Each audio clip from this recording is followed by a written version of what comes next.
La viabilità di via San Nicolò è a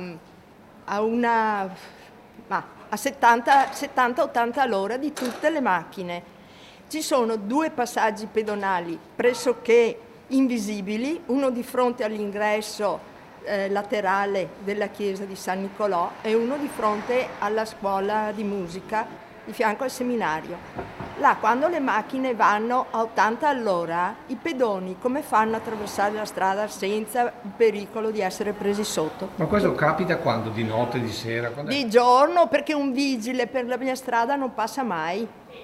Quindi lei che cosa chiede? Dei rallentatori, qualcosa? No, rallentatori no, per carità, ma più servizio di vigili urbani che si mettano alla fine di via San Nicolò, con angolo di via Fabio Filzi, ma non da essere visti, perché se sono visti naturalmente le macchine rallentano. Quindi gare di macchine a tutte le ore perché lì è una pista? Sì, se non, solo quando ci sono le uscite dei ragazzi dalla scuola, da Riccati, allora c'è un rallentamento perché i genitori aspettano fuori e ora si forma una specie di coda, ma altrimenti, Sì.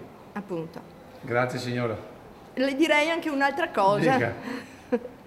Quando piove tanto, ma questo ho chiamato più volte il municipio, non c'è collegamento nei tombini perché essendo bloccato lo scorrimento sotto, quando piove tanto l'acqua tracima e quando ci sono le bombe d'acqua naturalmente arriva l'acqua sotto i portici. Sempre davanti alla chiesa. Davanti al seminario.